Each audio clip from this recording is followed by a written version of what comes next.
Chapter 7, Agency. In the book, it's called General Principles of Agency. We're looking at page 127, General Principles of Agency. Page 127.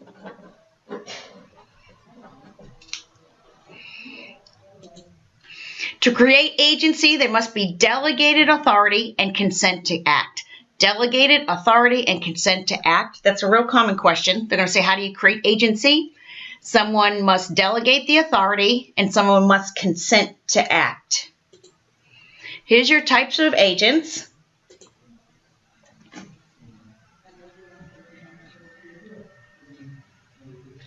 Okay, you have special agent, general, universal, transactional, and designated. Now, let me break those down for you. The special agent is the agent that is hired to do one specific act. That is going to be either your listing broker or a selling broker. So basically, it's the seller's broker or the buyer's broker. A general agent has general duties. A general agent is a property manager. A property manager's primary responsibility is to get the highest net return for the owner. Watch out, there's a question that's going to talk about people being jumped in a parking lot, and it went on for like 2 or 3 days, and they talked to the property manager, and then they're going to say, what's the property manager's primary responsibility? And one of them is going to be to hire security. Another answer choice is going to be to get better lighting, and then a third choice is going to be hire more security and get better lighting, and then the fourth answer is the property manager's primary responsibility is to get the highest net return for the owner. Okay, so that's what your answer is going to be if you get that question. Transactional agent, this is basically a non-agent. This is your closing attorney. It's your escrow agent. A designated agent, you're usually going to see in a dual agency. A dual agency is when a broker is working for the seller and working with the buyer at the same time. What a broker would do is pick an agent in his office and say, I want you to solely just work with this one person, this one client, or this customer. I'm going to designate you to that person. So that's your designated agent. Okay, let's talk about inside the brokerage. Let's turn the page. Let's go to page 128. Inside the brokerage. Okay, you have one responsible broker, and then all of these people here that are under him are called sub-agents. This is the main guy in charge. There's only one, and then these people are sub-agents. I call them mini-me's.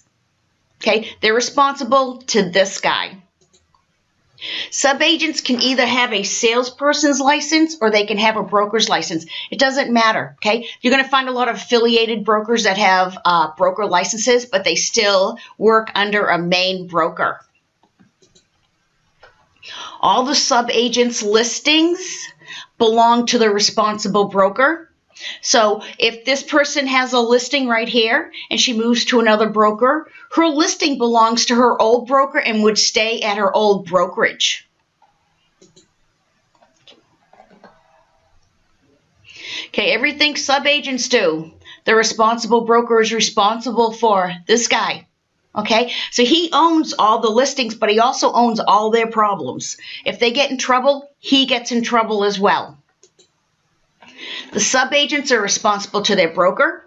Sub-agents are the sub-agents of the client. The broker is the agent in the deal. When they talk about who's the agent in the deal, it's not the listing person, it's the broker. He's the agent in the deal, and you as a salesperson are a sub-agent under that agent.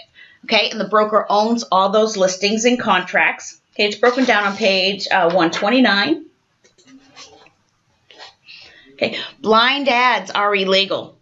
Blind ad is when you put a for sale sign or a for rent sign on a property, or you advertise something for sale, a real estate piece of property for sale, and you don't identify who the broker is. Like say you're working for, I don't know, ABC Realty, and you instead of putting for sale by ABC Realty, you just put for sale, call Bob. You can't do that. You have to identify who the responsible broker is or what company it is on all your advertisements, whether it's newspaper, for rent signs, for sale signs, radio, TV, everything. Okay, let's talk about this. If Broker Bob met the buyer, okay, now let's talk about this. Let's say we have a broker here, a Broker Bob, and let's say he has a sub-agent Sally. He's responsible for sub-agent Sally. Okay, so let's say sub-agent Sally is having an open house one day, and Broker Bob gets a phone call from a potential buyer who's looking at Sassy Sally's sub-agent's property, and he says, Broker Bob, I'm thinking of buying Sally's open house property she's having, the property she's having an open house on today. Could you meet me there just in case I want to write an offer? And Broker Bob says, sure. Okay, so if Broker Bob met the buyer and wrote the offer for him on Sassy Sally's listing, who does Broker Bob represent? In that case, he's going to be representing the seller, because the seller is going to be the client. Sub-agent Sally has a listing agreement in writing with the seller, and so the seller's your client. The customer is going to be your buyer. Okay, here's your listing agreement. You have a seller. You have a seller's agent. It's an employment agreement. They might call it an employment contract. Okay, and it's between the seller and the seller's agent. It's considered a unilateral agreement, meaning one here, unilateral, basically only one person is truly forced into doing something. So think about this. Let's say this agent here has this listing. Okay, that listing can expire. It can just end without her selling it. She's not obligated to actually find a ready, willing, and able buyer to meet the terms of that listing agreement. But if she does find that ready, willing, and able buyer to meet the terms of what is in that listing agreement, this seller is forced into paying a commission. And he's forced into paying a commission even if he decides not to sell the property, because the listing agreement, in that listing agreement, it says this agent, if he brings a ready, willing, and able buyer to meet the terms of the listing agreement, he has to pay a commission whether he decides at that time not to sell or not. Okay, so your listing agreement is between the seller and the seller's agent. When you have a listing agreement, this agent has fiduciary duties to that seller. And I remember them as cold air conditioning, cold AC, cold air conditioning. You have confidentiality, obedience, loyalty, disclosure, accountability, and care. That is what this listing agent owes that seller. Their fiduciary duties: cold air conditioning, confidentiality, obedience, loyalty, disclosure, accountability, and care. You are going to have to identify these on the exam. Just remember, just try to spell out cold AC or cold air conditioning and you'll be right on it. Okay. Then you have the buyer. The buyer is the customer. His agent is called the selling, I-N-G, agent. So the seller's agent is seller, E-R-S, seller's agent. The buyer's agent is the selling, I-N-G, agent. They're going to try to confuse you between those two. A customer is not represented. Did you ever hear caveat emptor? Buyer beware.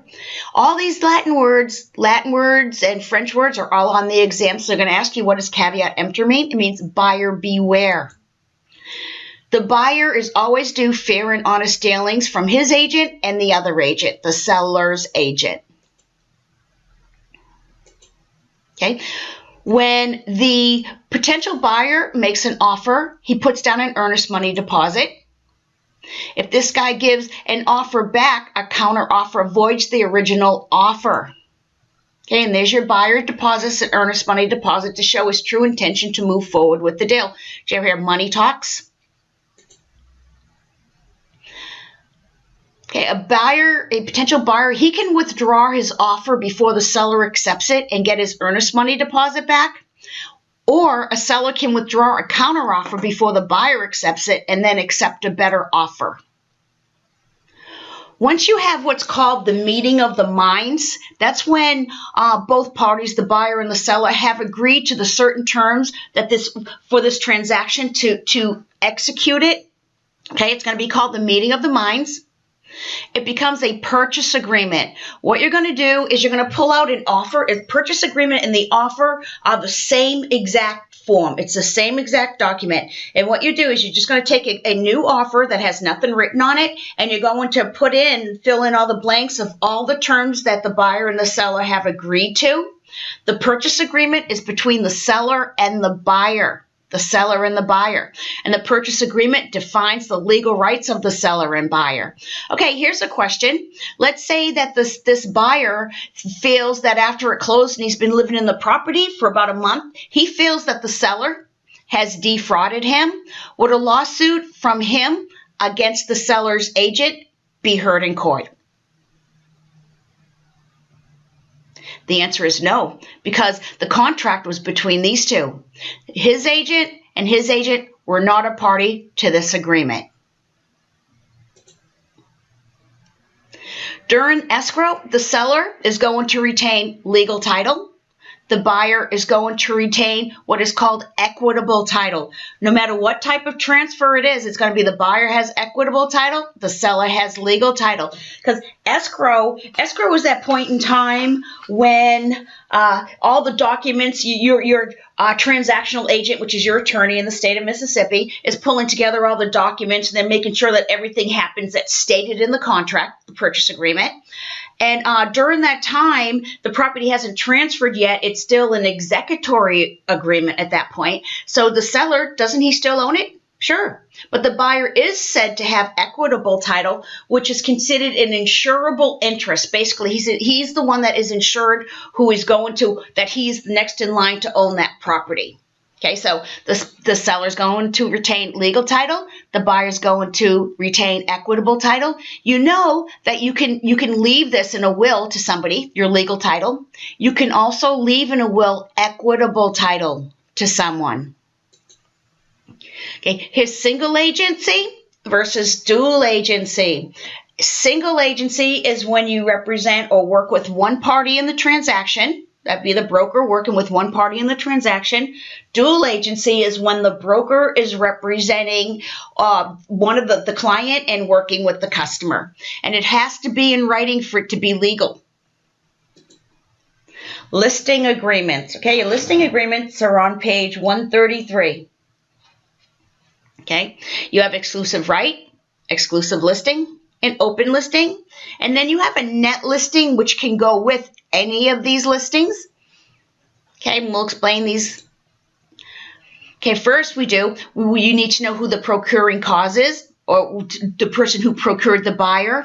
The person who gets paid in a transaction is the person responsible for putting the transaction into motion.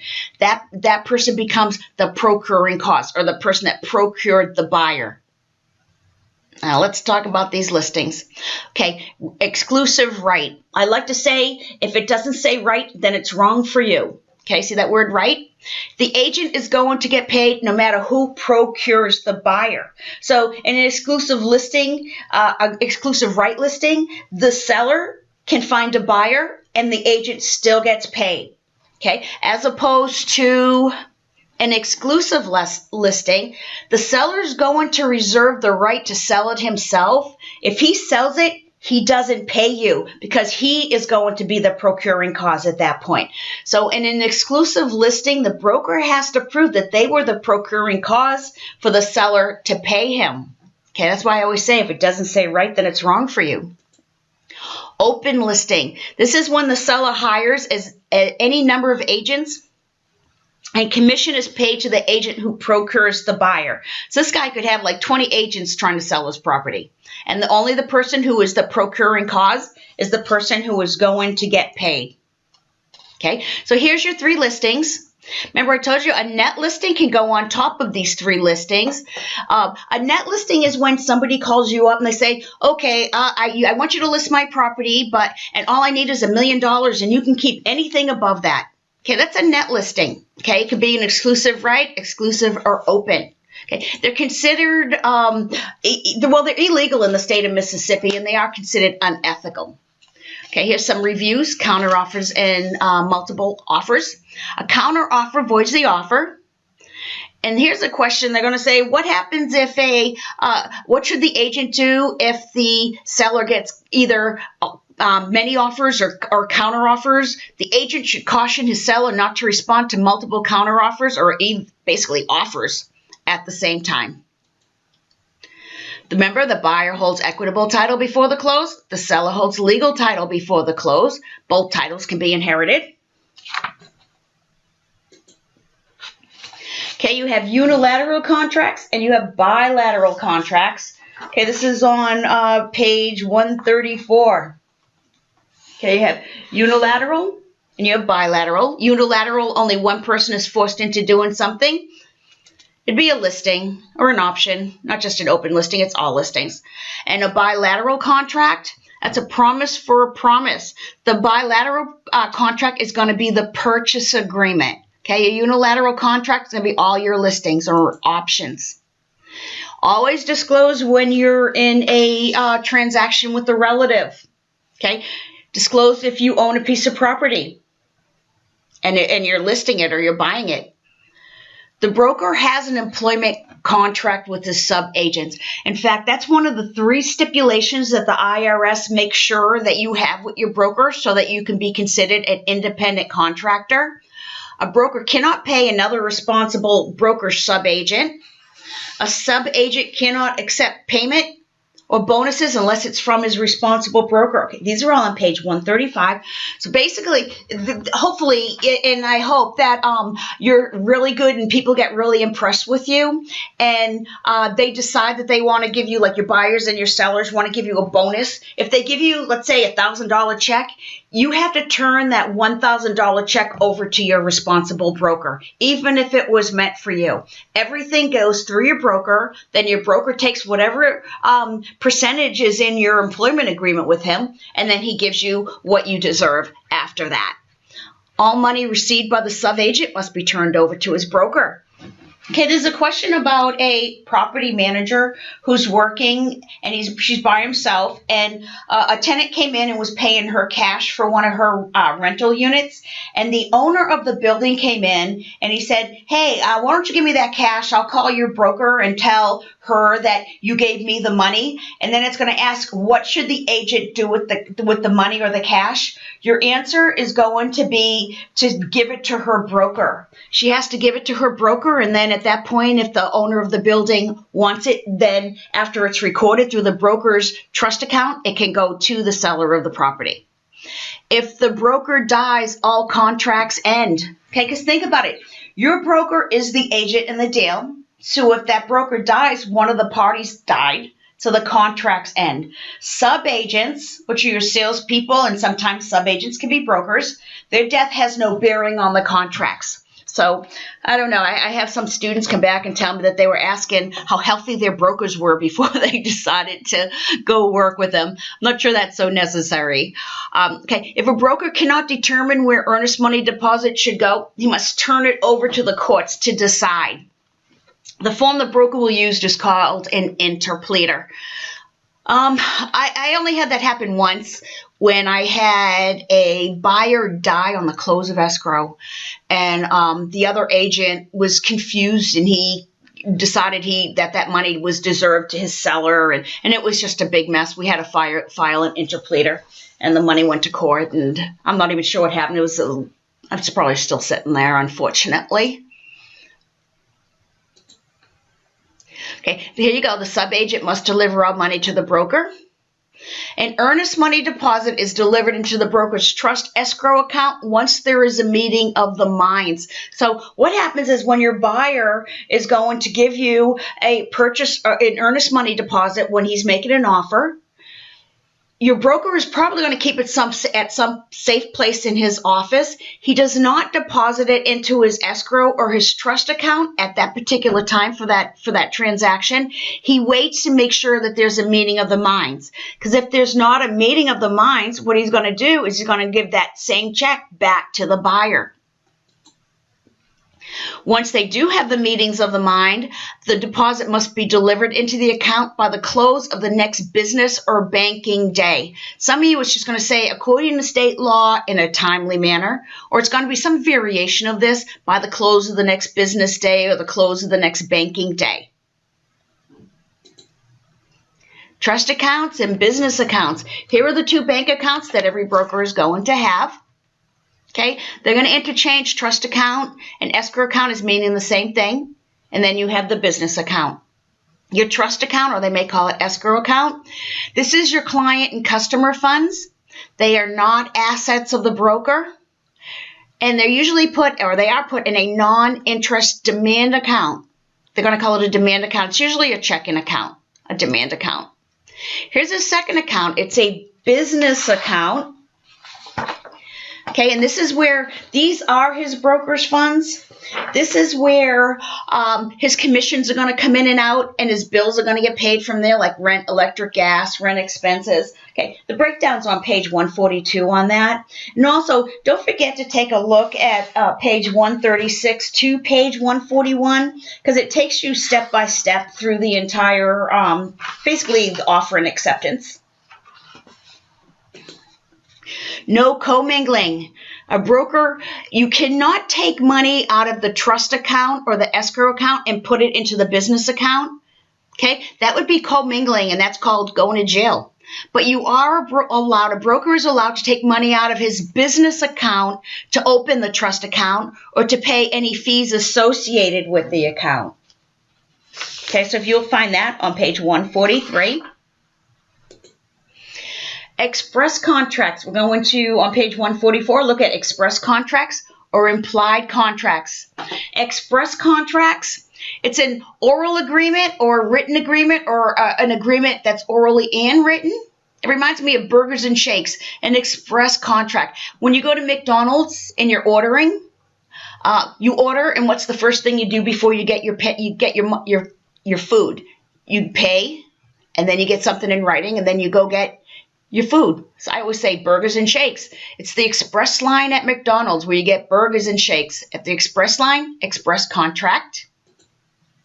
Implied contract is created by actions. No one talks about it and nothing's written about it. It's a fancy restaurant. When you go into a fancy restaurant, the hostess or host is going to come sit and, sit you at a nice table, and he's going to give you some menus to order food, and you're not going to talk about prices or how you're going to pay or anything with them. It's implied by your actions that you are going to pay him. So I think of implied contracts as steak and wine.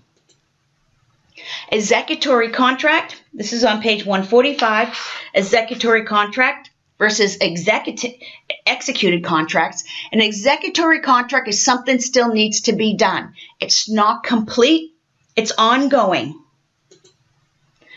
Executed contract, completed and finished. A legal event involving a principal or the death of a principal can end a contract. A legal event on the exam, they're going to say that a broker went insane. What happened to the deal? The deal dies. And bankruptcy, isn't that a legal event? Sure. That's going to kill a deal as well. Okay, there's a question on the exam that it's probably my most disliked question, but it's a fun question. It's going to talk about a broker and her unlicensed assistant who are either going to deliver an offer or going to deliver a counteroffer. And when you deliver an offer or you deliver a counteroffer, you have to deliver it as soon as possible. A personal assistant is allowed to do what's carried paper, basically carry a contract from one person to another. And a unlicensed personal assistant is also allowed to refer buyers and sellers to her broker. Basically, when she answers the phone and somebody calls, can I speak to your broker? And the unlicensed personal assistant could say, sure, hey broker, here's a buyer on the phone. So they're going to talk about a broker and an unlicensed personal assistant on a rainy night, either delivering an offer or a counter offer that has to be delivered immediately, and they get into a car accident. And then it's going to talk about the ambulance coming and how the car was crashed and how the personal unlicensed assistant was looked at by the paramedics and released, but the broker was in very, very bad condition, and she was rushed to the hospital. And then they're going to ask you, they're going to tell you the broker is still alive, and some of the versions of this exam. She's on life support, okay, but she is alive. And then they're going to say, what should the personal assistant, unlicensed personal assistant do? And your answer is going to be to carry the paper forward because your broker's still alive and the contract has to be delivered as soon as possible. So don't let that one shake you up. That kind of shakes up a little bit of some people. I know it did the first time I read it. So just if we could take all these surprises off of the table and let you know that they're coming, the chances of you passing is going to be a lot higher. So I'm going to try to give you a bunch of tips along the way here. Okay, other ways to end a contract: expiration of a contract, mutual agreement, destruction of the property. Okay, a property needs to be delivered from the condition that it was in the condition of the meeting of the minds. A person can't, once you have a meeting of the minds and offer an acceptance, go around their property. The seller can't start taking down like crystal chandeliers and all expensive stuff and then just putting in like cheap stuff from Home Depot. Or the property, what happens if you're in escrow and the property burns down? The destruction of the property. That could end a contract. So here it is. The property has to be delivered to the buyer in the same condition at the close as it was when there was a meeting of the minds. Although a fire to the property does not necessarily end a contract. I have had a fire on a property during escrow, and the buyers decided to move forward, and they just renegotiated where repairs were going to be done, and the property was going to be rebuilt before the close. So it might not necessarily end the contract, okay, but it is a good way of getting out of the contract if you don't want the contract or the property. If there's a fire during escrow, the buyer can renegotiate the contract or walk away. Death of the buyer or seller will end a contract. Okay, what can the seller take in this picture? Take a look at that for a minute.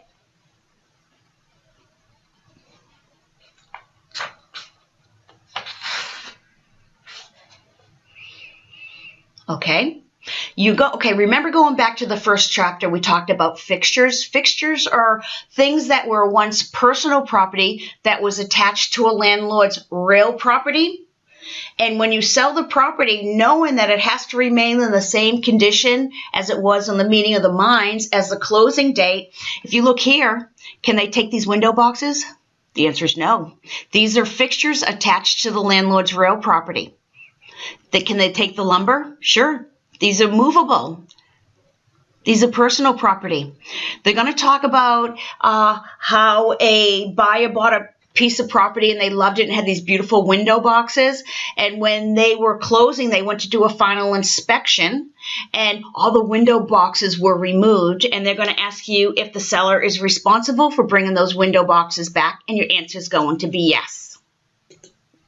That's the end of chapter 7.